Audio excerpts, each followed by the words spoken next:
Today's special International Women's Day episode of Socially Democratic is presented to you by Dunn. Dunn is a campaign agency that specialises in community organising. We only work with people that want to build power to make the world a better place, including community-based organisations, trade unions, progressive businesses and social democratic parties across the globe. We develop community engagement strategies to win campaigns both big and small, and we train engagement staff and volunteers in the Gantz framework of leadership, organising and action. And we help folks craft their stories through the practice of public narrative that connects people through shared values and moves them to act together. And if you want to create change in your community in 2024, then hit us up at dunnstreet.com.au.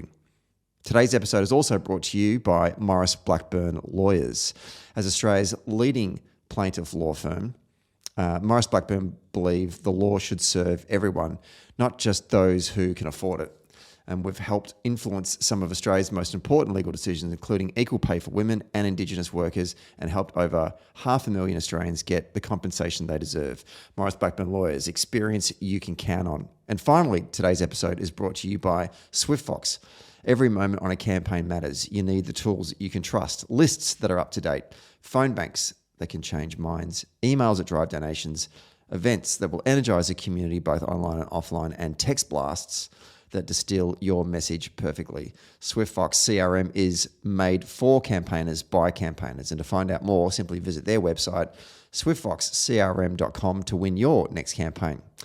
Hello and welcome to another episode of Socially Democratic, your weekly centre-left politics and organising podcast that drops every Friday, that dives into the progressive campaigns of the day and the people leading them from home and abroad. And on today's episode, we hand the microphone over to three progressive women leaders representing public policy, unions and politics for our annual International Women's Day handover episode.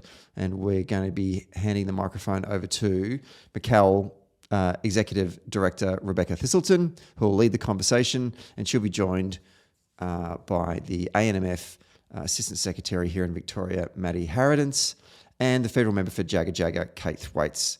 And our guests today will pick up from last year's episode and discuss the topics and issues of gender equity and women's rights across government, workplace and society in general. And it's an episode that I thoroughly enjoy listening to every year. And we thank them for their insights and their energy and stepping up and leading this conversation on the podcast. Don't forget to subscribe to the podcast on Apple Podcasts, Spotify, or wherever you get your podcasts. And if you like the show, please give us 5 stars and leave us a review. And for all the updates, follow Dunn Street on YouTube, Facebook, Twitter, Instagram, and LinkedIn. Okay, let's get to today's episode.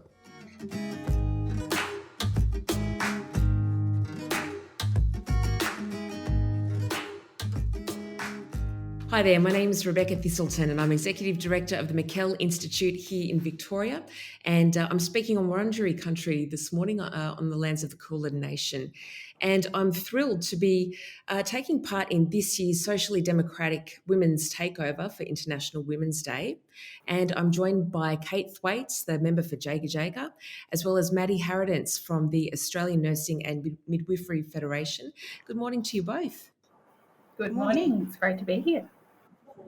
And we're really lucky to be taking part in a series that Socially Democratic have been running for the last couple of years, where they hand the mic over to 3 women.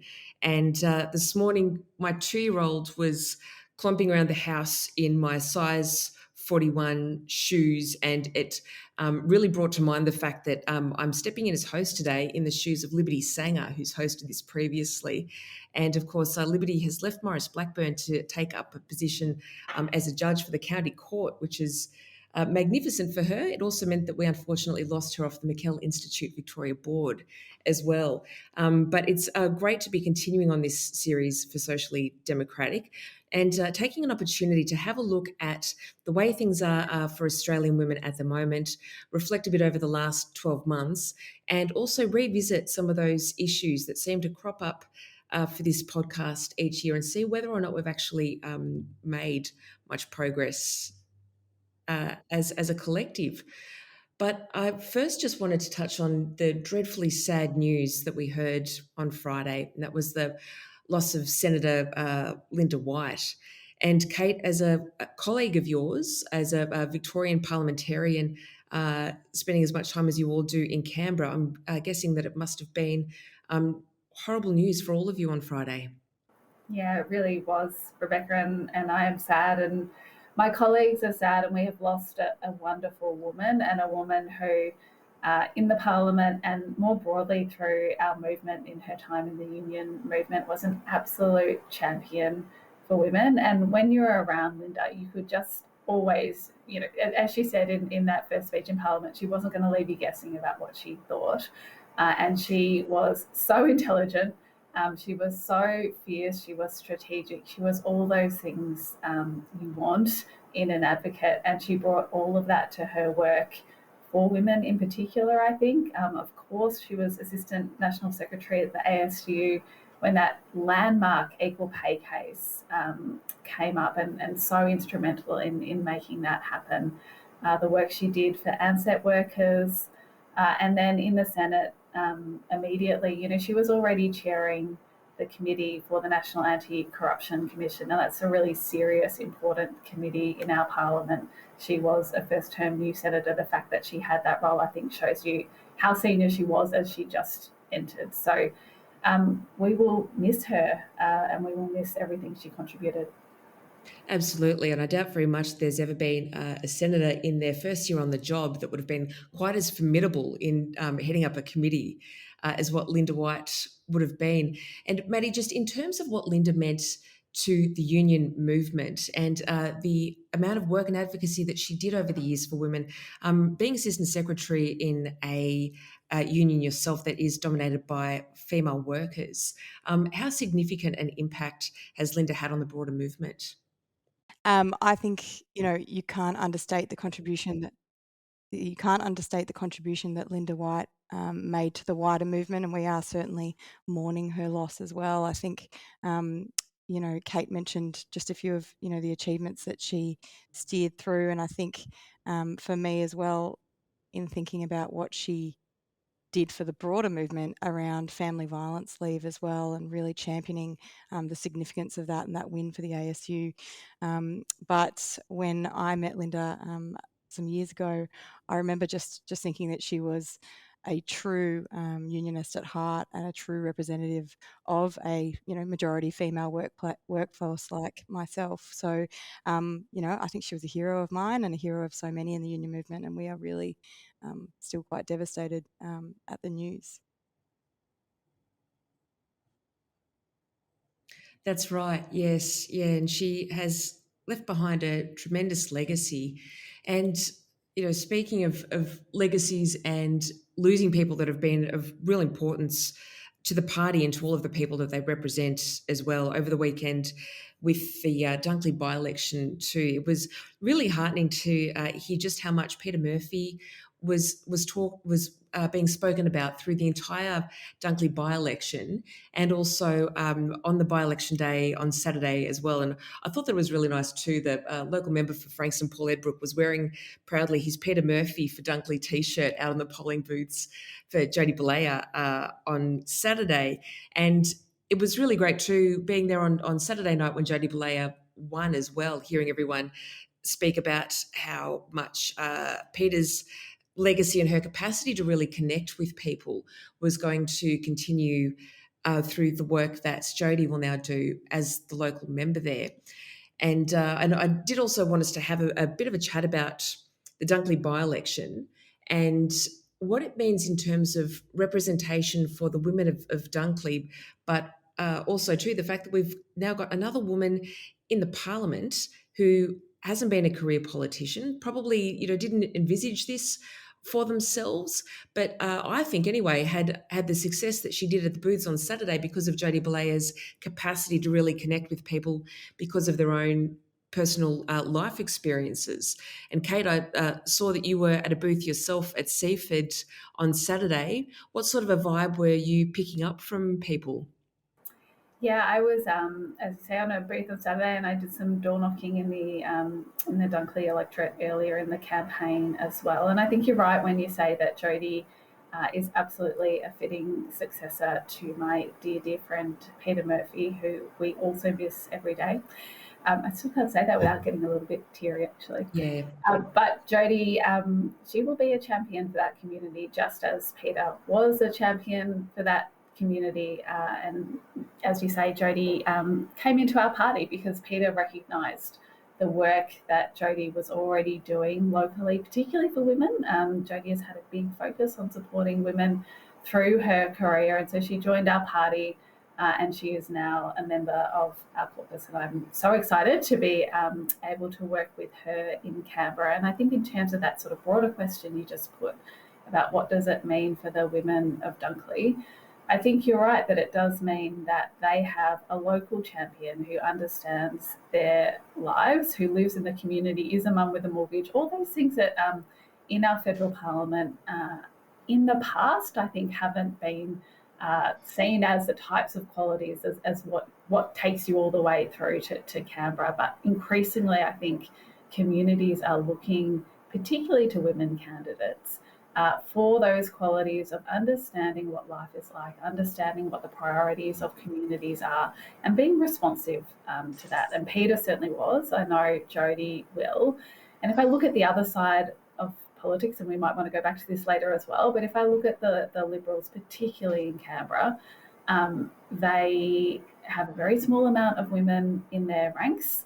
They're currently going through a lot of pre-selections where even some of the retiring women are being replaced by men, so they're doing nothing to really step up the number of women that they have in their ranks. And what we actually saw in the week leading up to the Dunkley by-election was the deputy leader, Susan Lay, trying to run a fear-based campaign in Dunkley, where she was trying to say, she'd put out a tweet saying to women in Dunkley, you should be afraid of foreigners in your mix. That's what she thinks, women in Dunkley wanted to hear. And I think what we saw really clearly was women aren't interested in a scare campaign. Women are interested in you showing that you do understand that there are cost of living pressures at the moment, understand what women's lives are, and that you will be a champion for those issues in the parliament, not that you're running a scare campaign on behalf of Peter Dunn. So, I think a lot of actually issues around women played out. I really agree with you there, Kate. And it's interesting too that you mentioned pre-selections as well, because I've been trying to figure out what it is about Susan Lay's approach that has been so different to what we ever heard or saw from her when she was actually a member of the federal cabinet too. It's quite a different style of politics that we are seeing from her at the moment.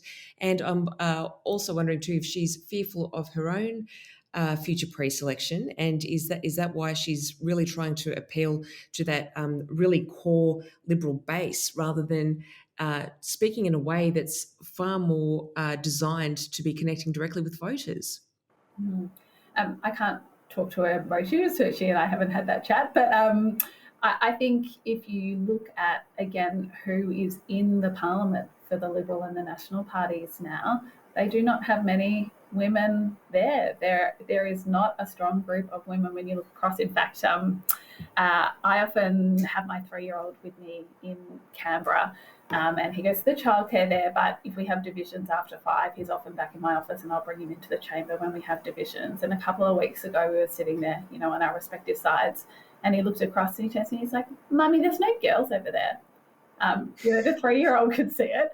There's no girls over that side, right? So she is not surrounded by women to have conversations with. If you look at the seats the Liberals are lost at the last election to the Teals, that group of sort of moderate voices is no longer part of the party because they are essentially Teals now. So I think, yes, probably there is a piece around the company you keep and how you become a part of that company you keep as well for Susan. Absolutely. And ahead of us having this conversation today, I went back and I listened to the previous conversations for the Socially Democratic International Women's Day episodes. And it was interesting to hear that there have been these previous conversations had about the difference that it makes to have gender-based targets when it comes to pre-selection and to make sure that there is adequate representation of women. And more we're seeing not only what plays out when you do have quotas, but also what happens when you don't. And the Liberals have fought tooth and nail against having they've really had a lot of scorn towards any suggestion that they introduce targets. But I think from both a Victorian Labor government, the example that has been shown here in our state for quite some time now, as well as federally, we've seen it play out that having targets really does work. Absolutely. I the merit argument I just think does not hold up, and the federal parliament is the perfect example of that, because on our side we now have a majority of women in our caucus.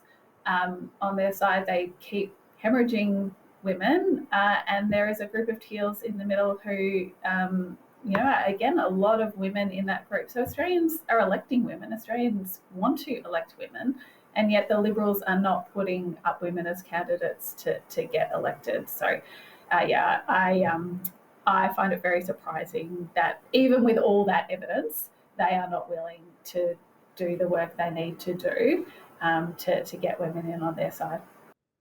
Well, especially because, as you say, Kate, we've seen it in action. People do want to vote for women because there are a lot of us out there that are voters as well. And when it's the difference between winning and losing an election, you think that would be something that would perhaps startle the Liberal Party into action. But here we are.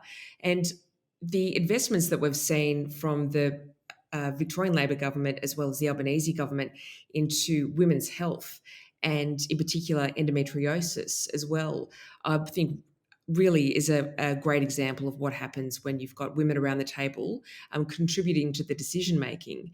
And Maddie, in your capacity as a member of the Women's Health Advisory Council, what sort of a difference do you think that it is making to our health policy at the moment, having so many women represented? Yeah, I think it's a phenomenal package, some $153 million package that the Victorian government has committed to addressing, inequities in health in terms of access. And I'm really delighted. I was really delighted to be appointed to that advisory committee. I did miss the second meeting because I was giving birth, but I think that was accepted. In terms of the work that the committee is tasked with, it's really oversight of that huge expenditure of money, looking at things like the experience that women have in the healthcare system, the bias and discrimination that women experience trying to access healthcare, the disparity between regional Victoria and metropolitan Victoria in terms of accessing healthcare, which I'm particularly, and the ANMF is particularly passionate about. We have a number of members, nurses and midwives, working in maternity services, for example, in regional Victoria, which are collapsing, shutting down. And that's got an obvious impact on women in those communities. If you can't have a baby in your local community and you have to travel hours for antenatal and postnatal appointments, that's going to lead to poor outcomes. And that's a subsequent, consequence for taxpayers as well. So there is a great deal of work that can be done, and I'm really, really, really excited about it. The Victorian government's actually opened there's going to be a pain inquiry. So really trying to delve into conditions like endometriosis, which we know is completely underdiagnosed out there, because you require, a laparoscopy usually in order to get that diagnosis. And there's so many women out there suffering without a diagnosis and without appropriate treatment. So I think, listening to women and getting some actual evidence around those inequities that exist, and also solutions, which there are solutions. It's not all a doomsday story. I think when I was reflecting on this podcast and being involved, there is some good stories out there is solutions out there, and I think, like you said, Kate, and Rebecca, it's around sort of having women at the table. Representation matters. You can't be what you don't see. You can't hear the voice of women if you don't include them and have them be part of it at the forefront. So yeah, I think the Victorian government's doing some great work, and I'm really happy to be part of it in both capacities as a union leader and a member of the advisory council.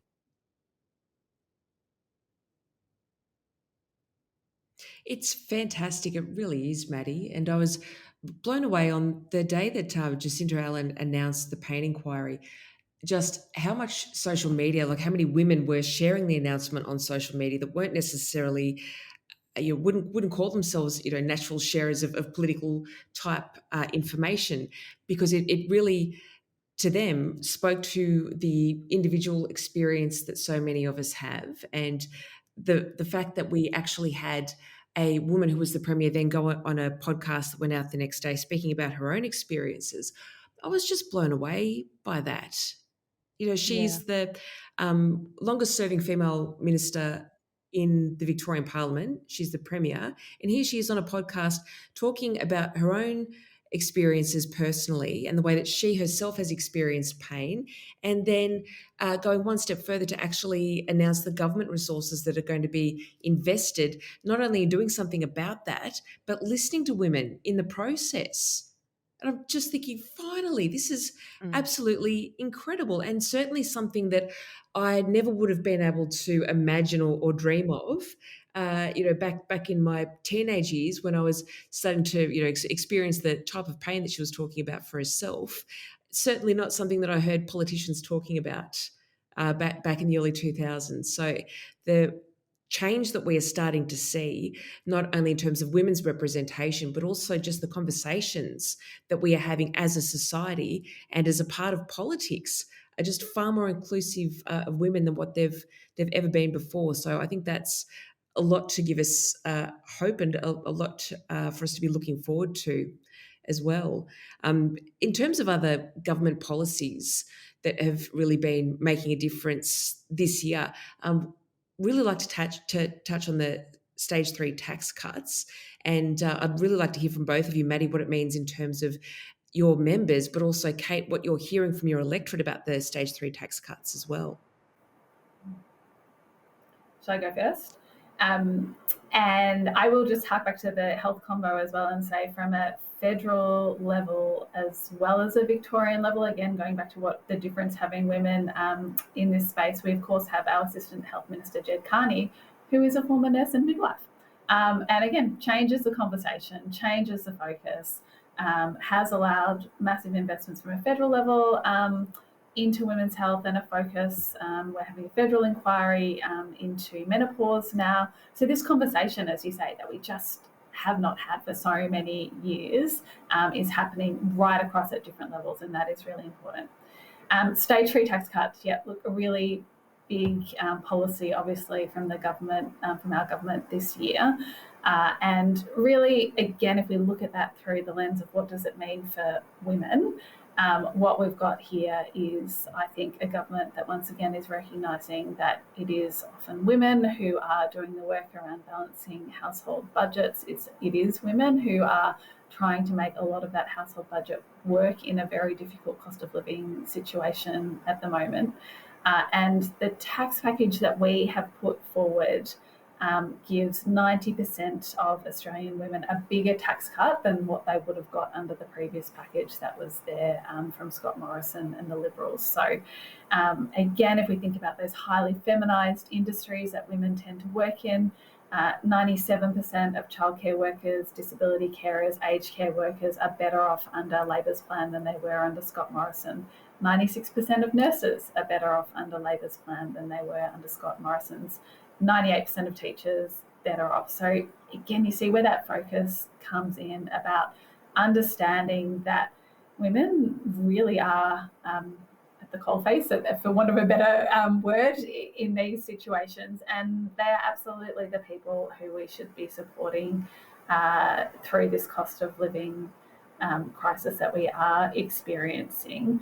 And I think that, again, goes back to some of the broader conversations we've been having as a country, as a Labor Party, and now in government as well. And some of that harks back to COVID, where we really did, I think for the first time as a community, look at the importance of that care economy and those highly feminised industries where women do so much of the work, and recognising that we can't just build an economy and a society on women's unpaid work, which really, to a large degree, has happened in our society for a really long time. So the stage 3 tax cuts, the investments we've made to make childcare cheaper so that women can work, the investments we are making in women's health, Some of the IR changes we've made, again, to allow for multi-employer bargaining. You know, there is a case for childcare workers at the moment that is going to be so important in terms of women's wages in that space.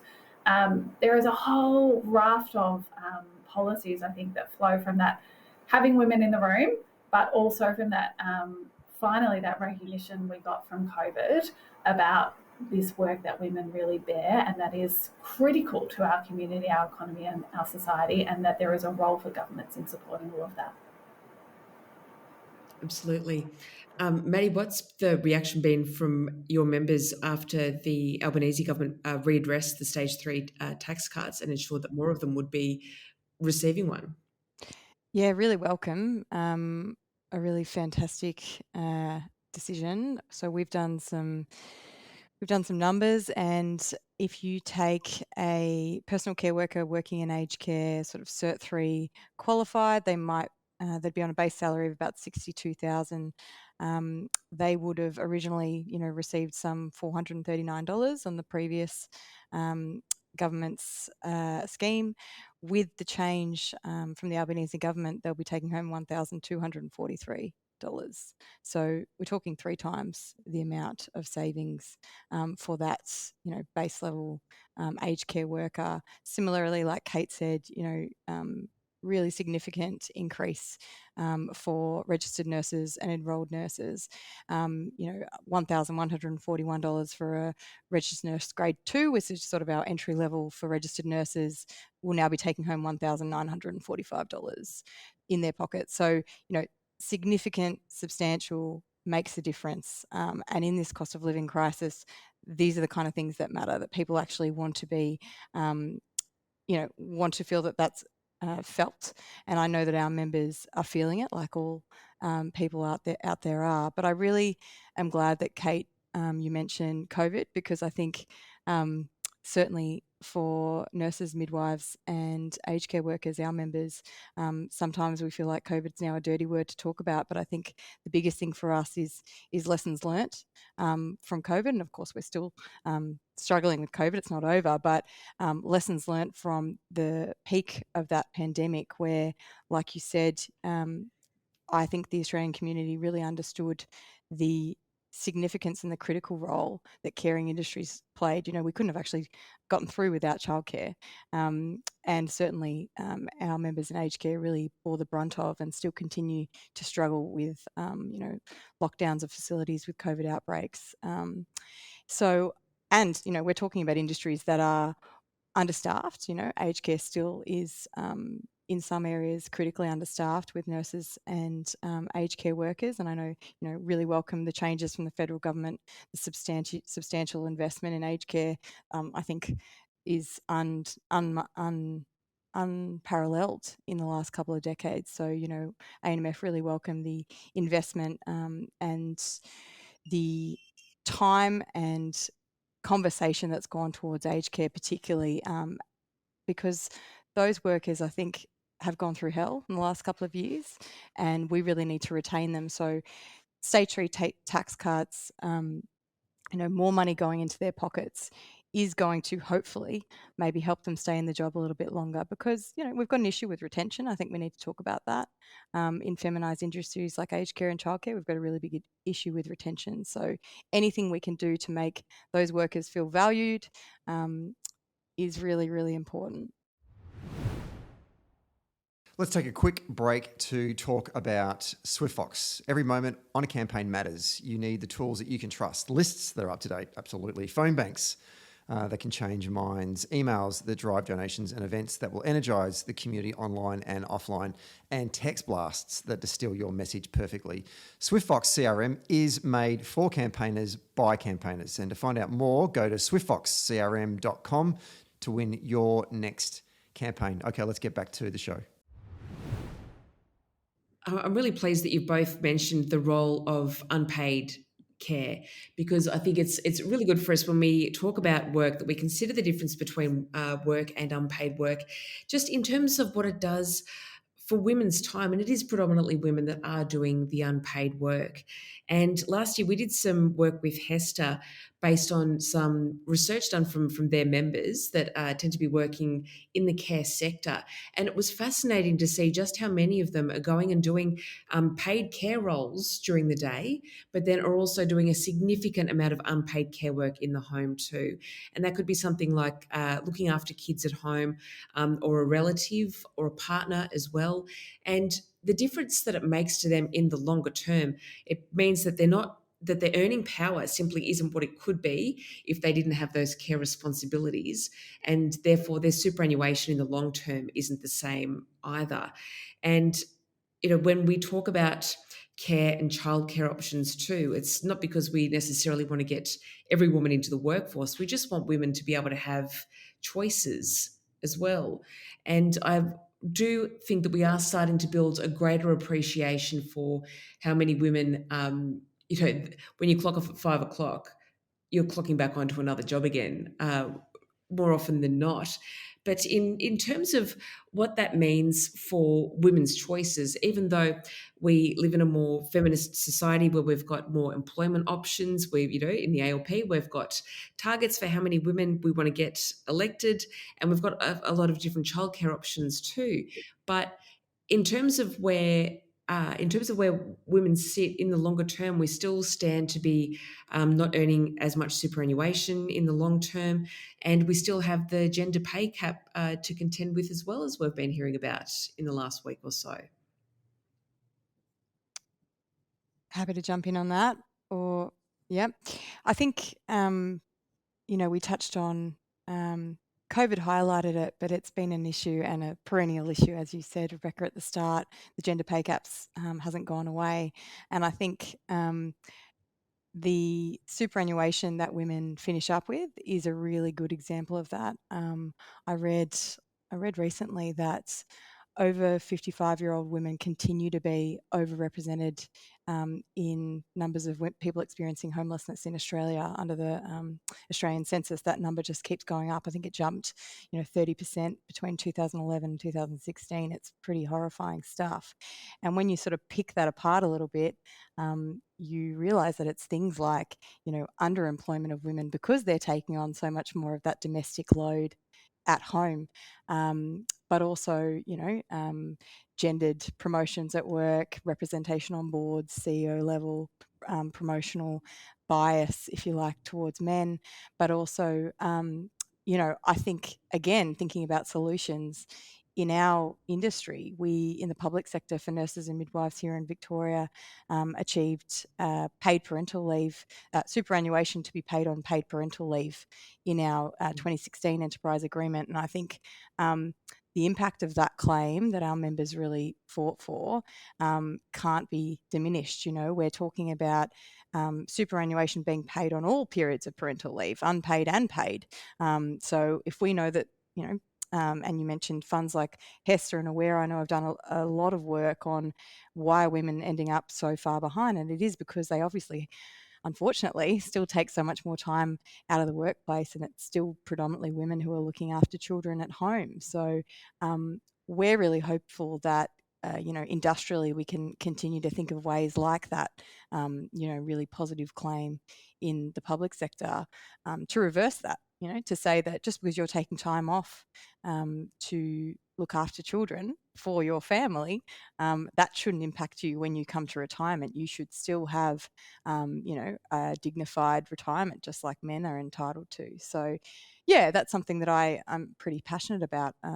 Superannuation on parental leave. I think it's something we need to keep talking about loud and clear and get it into, every instrument that we can, so that all workers can achieve that, all female workers can achieve the same thing, and not go backwards when it comes to their retirement. Oh, that's right. And what you were saying earlier about the difficulties in retention when it comes to a lot of those care-based industries too. Anything that we can do to help workers feel like staying in the industry that they have studied and trained for, where we really need essential workers, it's really critical. And if we do want women to be staying in those jobs long term as well, providing them with that sort of long term financial security surely needs to be a key way to do that. And I think too that it's another example of how none of these issues ever exist in a vacuum from each other. for every woman that is celebrating being able to get a tax cut now, or celebrating being able to get paid superannuation on top of her paid parental leave, would imagine maybe you would have plenty of members that would like to be living a lot closer to the hospitals that they're working in, but they simply can't afford it, or even just being able to find a childcare place in some of those areas that get quite busy around the hospitals as well. The cost of living, the cost of housing, the cost of childcare, and all of those different elements that go into day-to-day life for some of our critical care workers. It is making things quite complex for a lot of people at the moment. It really is. And I think the other thing that probably comes to mind as well is flexibility. I know that in our industry, for example, we're so regulated. I was a registered nurse for many years clinically, and, your shift is your shift and that's it. And there was never a huge amount of leniency around rostering. We are still seeing huge issues, surprisingly, I think, in Victoria for nurses and midwives when it comes to rostering, and it doesn't matter to some employers that they have a sick child at home or an elderly parent that they're caring for. Again, falls to the woman more times than not. They're still not given that flexibility despite the national employment standards, despite Fair Work and various enterprise agreements that cover off, flexibility. I think it's something as well that we need to bring to the conversation a lot more, that there are so many industries where flexibility seems to be better, but for some of those feminised industries like childcare, like aged care, like nursing, like midwifery, there's still a lot to be desired with regards to, this is the rigid way that we work and there's no way around it. So, I think flexibility is a really big part of it as well for working women particularly. Yeah, definitely. And I think it's very much one of those things that really has the biggest impact when it comes to shifting the attitudes of people in the workplace as well, when it comes to everyone being able to have that sort of flexibility as well. And when it is expanded to a workplace culture where people feel like they are able to go and look after someone else, it might be a sibling, it might be a parent, then it also really makes things easier for people who don't have children, but also have other responsibilities and obligations as well. Talking about the gender pay gap, I just wanted to revisit that, and I particularly wanted to hear your thoughts, Kate, given that there were a number of Liberal MPs that were quite scathing of the report when it came out last week, and said that they really didn't have much faith in what the report itself was showing. What was your response to that? Yes, thank you for the question. For the first time, we've had private companies in Australia having to report on their gender pay gap. Really significant moment, right? If you work in a company, you should know what the gender pay gap in that company is. Women should have access to that data so that they can make informed decisions about where they choose to work. And I think, we will see a lot of women looking very closely at that information now it's out there, and thinking about what does their working life look like, what does their career look like, and companies are increasingly going to have to think about, well, yeah, if I want the best talent, I need to work a lot harder than I have been on making sure that we are paying women at the rate they should be paid. The reaction from those opposite, yes, Matt Canavan, Senator, well-known champion of women, came out and said that, in fact, he didn't see any point in this data and the government requiring it to be published. All we were doing was driving men towards Andrew Tate, which I think you might remember that when he was Prime Minister, another well-known champion of women, Scott Morrison, had a comment, I think it was actually at an International Women's Day breakfast, in fact, where he said, of course we want to see women do well, but not at the expense of men. So this real idea that it just seems to be ingrained on that side, that it's this competition between women and men, and if women are doing better, that means men are doing worse. That is not the type of community or society we're trying to build.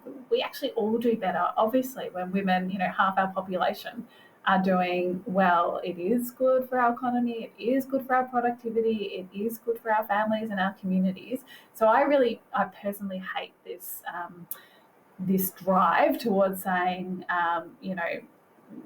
trying to champion women and trying to make women aware of what their conditions and their pay should be is something that of necessity means that men have to do worse. And harking back to the paid parental leave conversation, because paid parental leave is something I too am absolutely passionate about. And obviously it was a Labor government that first introduced paid parental leave in this country. I was fortunate enough to be working for Jenny Macklin, the minister, who did that with Julia Gillard as the Prime Minister. Now that we're back in government, we've done the biggest revision of that paid parental leave since its inception, expanding it to 26 weeks, but I think importantly as well, making it more flexible so that it is easier for men and women to access that leave, and in fact including a use it or lose it period in there for men. And what the data tells us and what the experience tells us, typically from some of those Scandinavian countries that tend to do these things quite well, is that use it or lose it provision where men, if they choose not to take that period, it just comes off the leave altogether. You can't add it on to the women's leave. Really changes that dynamic. So if we are getting men involved in the caregiving from the beginning, some of those consequences we've been talking about throughout women's working life, where they are the default caregiver, where they are the one who gets the call from the school, has to come pick up the sick child, where they are the one who is expected to care for the elderly parent. Changing some of those norms, I think, comes in at the very beginning with how we set up things like our paid parental leave scheme. So I think that's really important. And I often embarrass my husband by telling, my own personal story around this. But when our now 6-year-old daughter was born, I took, 10 months leave. He took a couple of weeks at the start. He went back to work. And after that 10 months, I went back to work and he took, 3 months leave. Towards the very start of that leave, he took her on a trip on a plane to see his parents in Newcastle. And I had this really moment when he was packing where I was like, am I going to check the bag? Should I just check what is packed in the bag for the plane? And I decided to step back. I didn't check the bag. And then I was at my then work Christmas party when I started getting these phone calls from him. I'm like, oh, what's going on? And text messages. Turned out their plane had been delayed taking off. And then once they were in the air, there was turbulence, so they had to circle Newcastle. So all up, what should have been probably a 2-hour trip ended up being about 5 hours. Now, he'd packed, I think, 1 bottle and 3 nappies for the trip. So it didn't go well for him, the poor thing. He did have a screaming baby who'd wet through all her nappies. He was wet, so quite traumatic for him. And I don't want to make too much light of that. But the reason I tell that story is not because it was so traumatic for him, but because I never had to check the bag after that, right? He knew that if he didn't get it right, there were consequences for him. And I think just those early realizations for men that caregiving is a real thing and there are consequences and you have to be part of this as well is something that, again, we can all really benefit from. But also that men just have to be involved to do that and to know what goes into it and have that responsibility from the beginning. Absolutely, Kate. And it's a really great example that you gave there. Times in the Parliament, so it's in Hansard quite a lot, and every time my husband does say, "Can you stop telling that story? Sorry, darling, love you, but it happened." Yeah. Yes. Yeah. I think too. When there is that opportunity for a dad to take that time off too, or also very mindful as well that when we're talking about paid parental leave for fathers, we're also talking about it in terms of a secondary parent as well. And there are plenty of women in same-sex relationships that are also taking that leave as well. But it's interesting too, thinking about it in terms of it does still very much tend to be something that's spoken about in terms of the expectation of men doing things like taking their baby to the maternal child health nurse and doing a lot of those tasks in the early days, that if you are really hands-on and get that experience there by taking that time off work, it really does set you up for but a much more hands-on and successful experience in the longer term as well. And I think that you're far more likely to have a dad that's really cognizant of something like, when is the next immunisation due, and what size shoe is the child currently wearing. A lot of that mental load stuff, if that's something that they've had the responsibility of dealing with for a solid couple of months, rather than just ad hoc with the primary parent, with the mum there to be the backup all the time as well. Yes, yeah. Look, it's good, Kate, that your husband's really taken one for the team in terms of taking that time off work, but also having a personal anecdote that's written into the Australian government Hansard for all ages to come. That's right. Yeah, he's really contributing to gender equity on a number of levels there. I think keen to talk about the children of today that are growing up, that are, do have their dads around a lot more, the difference that that's going to make for them when they become parents themselves one day, but also the difference that it's making for our kids too, seeing that the strongest national sporting team that we have at the moment is indeed the Matildas. And I love the fact that there are now little kids that are saying, is there a boy Matildas team as well? Turning on the telly during prime time, and there is a women's sporting team not only competing on the world stage, but it is being televised, and they are winning. They're going exceptionally well. I just think that that's a tremendous example for our kids.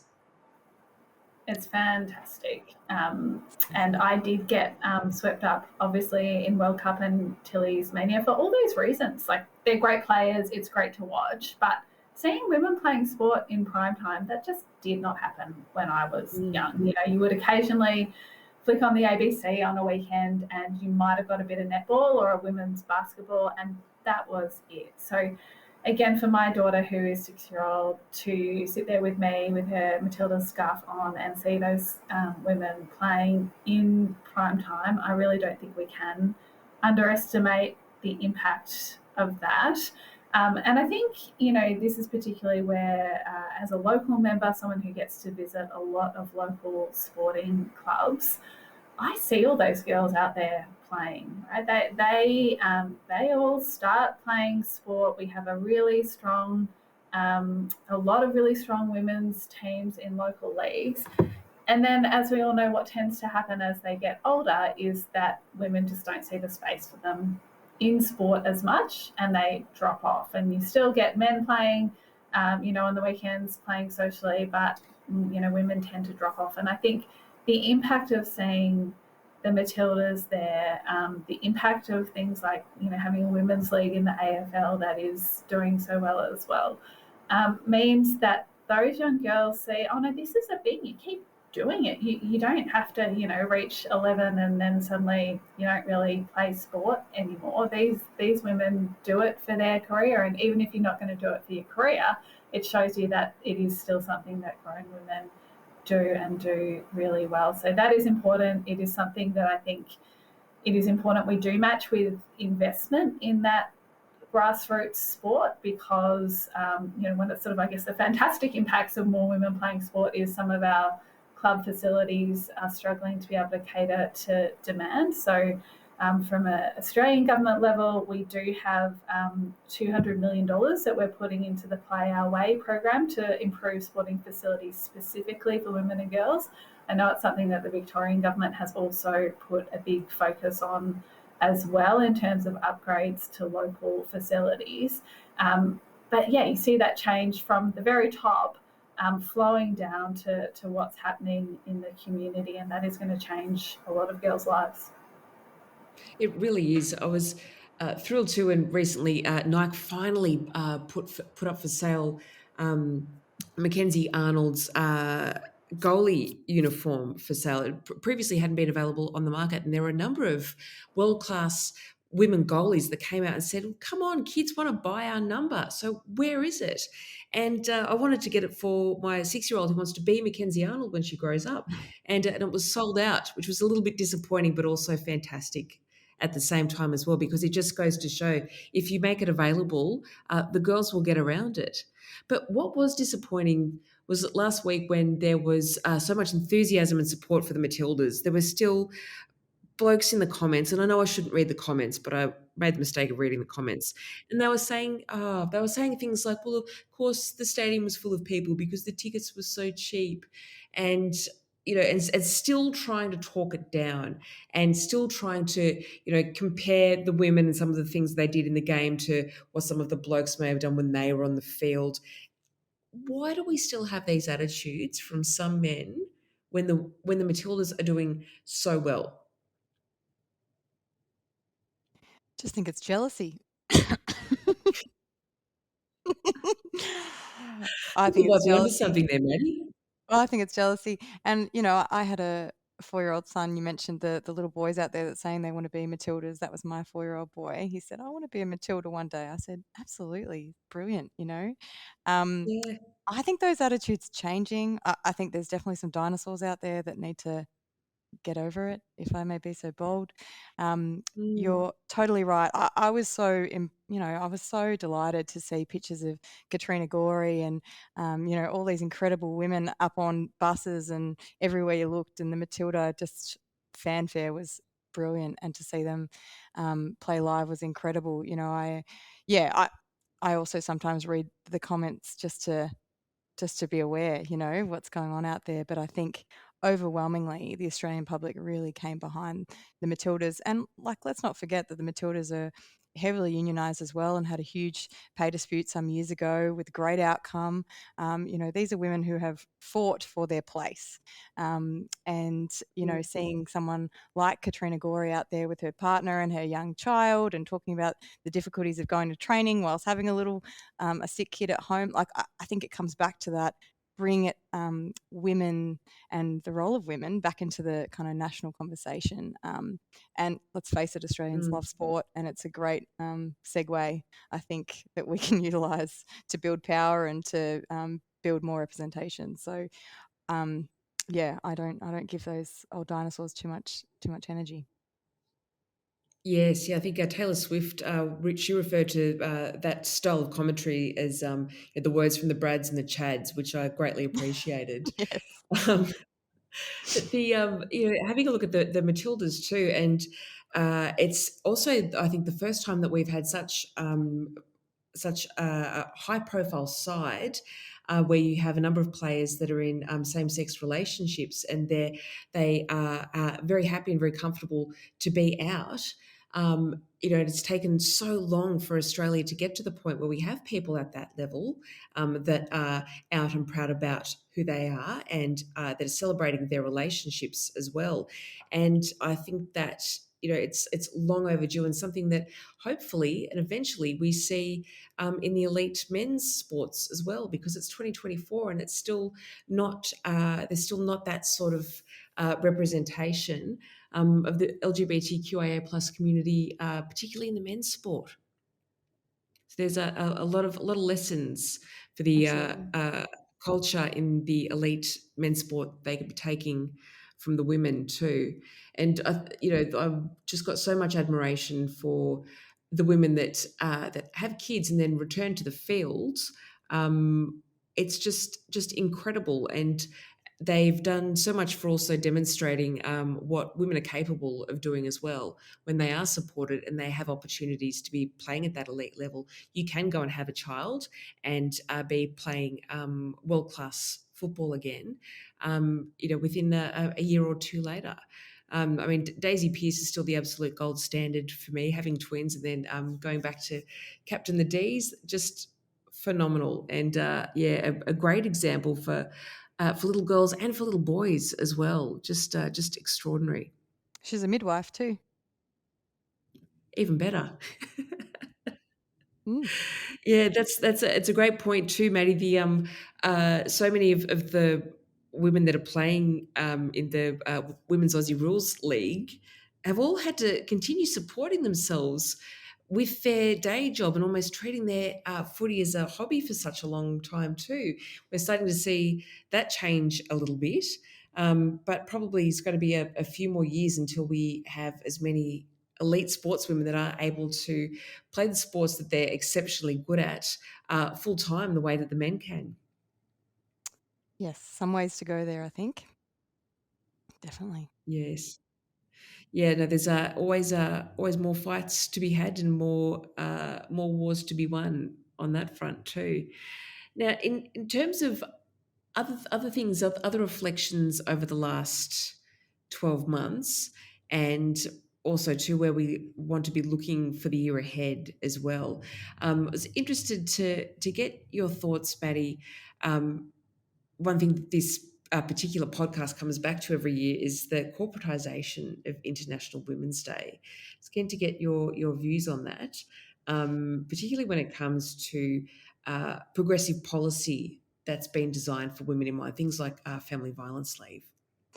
Yeah, absolutely. So I think we're all pretty sick of the pink cupcakes being rolled out, and unfortunately, those events continue to happen with sort of donations to go to some completely unrelated cause, nothing to do with women's rights or empowerment. So I think what certainly, the union movement and the broader sort of activist movement really wants to see is, instead of corporate Australia really taking hold of International Women's Day as an opportunity to use their brand, we actually start talking about the things that really matter. And one of those things that you mentioned, family violence, is something that the ANMF Victorian branch has taken a really, really good look at. And, that's in response to our members over the years coming to us, not in huge numbers, experiencing family violence, but I think we know how insidious family violence is in every part of Australian society. So what we as a union did is that we partnered with the University of Melbourne and the Royal Women's, some incredible researchers there like Dr. Liz McClendon, and commissioned some research back in 2019. So what that research was a qualitative study. We ended up getting about 11,000 respondents from our members. So, predominantly women, nurses, midwives, carers, aged care workers. And it was seeking their response about their experience of family violence, the response of their employer when they had reached out for assistance, things like utilisation of family violence leave and the barriers to using that leave. It was a really, really comprehensive survey. And like I said, 11,000 respondents, which I think makes it one of the biggest pieces of research into family violence and the workplace. So looking at a specific work group, healthcare workers, and family violence has not really been done in big sample studies. So, this is really landmark research. And what it showed, kind of devastatingly, is that our members, nurses, midwives, carers, actually experience family violence at a disproportionately higher rate than the general public, than women not in those caring professions. So really shattering results in many ways. We presented it to our delegates conference in 2021, and it was a really challenging time, I think, for us as union leaders, but also work that we needed to do, because the first thing you need to do, I think, is you need to hear and you need to map it out. You need to be open and, encourage those voices in a safe way. And we had about 6 really strong recommendations that came from that report that members told us they wanted. It wasn't enough to just ask them for their experience and them to tell us, with such grace, but it was also, well, what can the union do? What can my union do to support me when I'm experiencing family violence? What can we do to change workplaces to make them a safer place when a woman is experiencing family violence, and things like, making sure the logistics around family violence leave are actually bed down properly, that employers are actually approaching family violence leave the right way, that people are aware of it. It was surprising to us how many of our members, despite having it as an entitlement since 2016, still weren't sure of how it worked and that they could use it and when they could use it. So, and education, a really big lesson for us in the education that we needed to do. So one of the things that we've done is we've created a website that has a number of resources on it. It's got a quick exit button. It's got the voices of our members, some vignettes on there from our members who have experienced family violence. I think we're trying to say, we know it's out there and we want you to come to us. I don't think women always think that they can come to their union. We want them to know that we've got their back. We've got their back when it comes to, poor practices in the workplace, but we've also got your back when it comes to family violence. And, we're really proud of that research. The work is ongoing. We've done training for our organisers, training for our officials across the board in family violence. And, we're really trying to, like I said, encourage our members to come to us. Of course, we're not a women's health service, as it were. A lot of that is about referring out. And, I would make a point about the Nursing Midwifery Health Program, Victoria, and I don't know, Kate and Rebecca, if you're aware of that, but that was co-founded by the ANMF back in 2006. Or you would know actually, Kate, all about it, because the federal government, of course, has agreed to fund a national nursing midwifery health program based on that program. And, what that program has done, basically it's a free counselling service run by nurses and midwives for nurses and midwives. And we see great uptake of that service. And we know that that's been a lifeline for so many of our members. So we're really proud that not only has the federal government funded that, so that's going to actually be available to nurses and midwives across Australia soon, very soon. But, these are the kind of steps that we can do, I think, to make workplaces safer, because if your home's not safe and your work's not safe, then where do you have to go? Let's use the spaces that we know can be supportive, positive. I feel really passionate about it. I know so many at the ANMF and our members do, and I think it's really just the start of a really big power of work that we've got to do.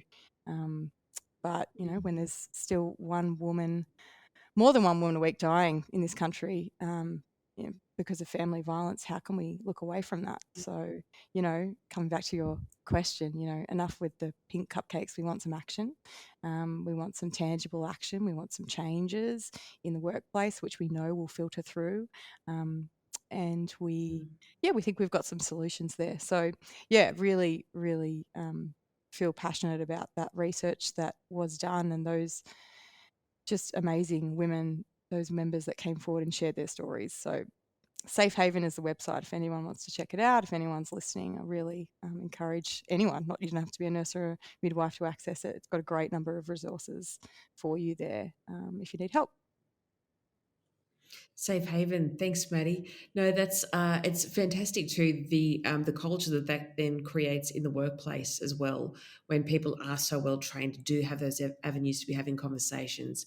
Because it's just extraordinary to think that that in our own country that there is on average a woman that dies from family violence every week, and that was more than 60 people. 60 women killed last year by someone that knew them. And this year, the numbers are already at 9. It's just staggering. It really is.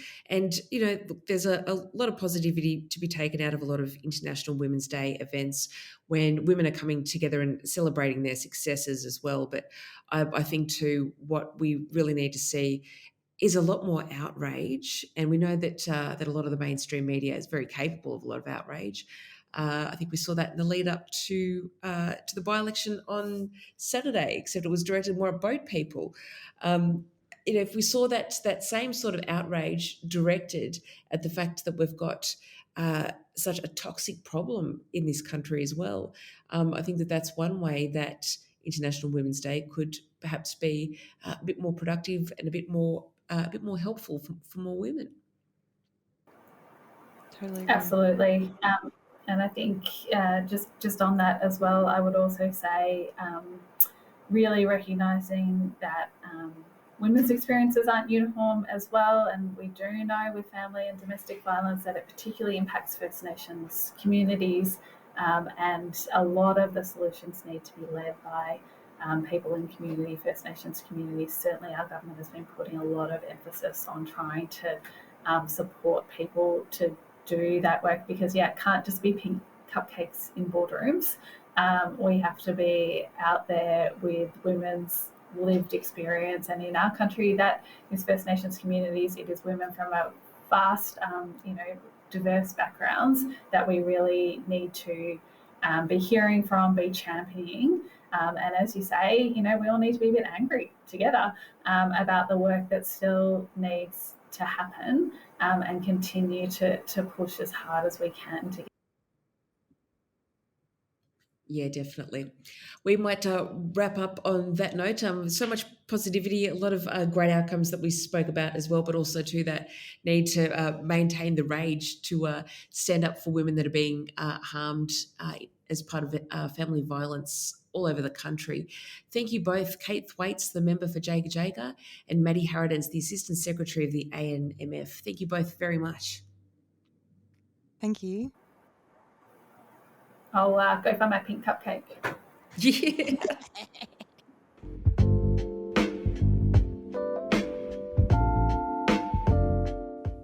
Hey there.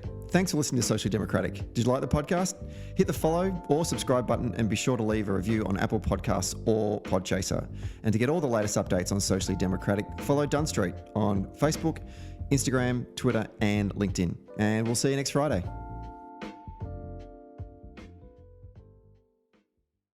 Socially Democratic was brought to you by Maurice Blackburn Lawyers. Maurice Blackburn Lawyers have spent more than a century paving the hard path to justice for everyday Australians. They've helped over 500,000 Australians turn their situation around, and they know how the system works. Their experience and skills means you'll get the best results possible. Find out more on their website, mauriceblackburn.com.au. Maurice Blackburn, experience you can count on.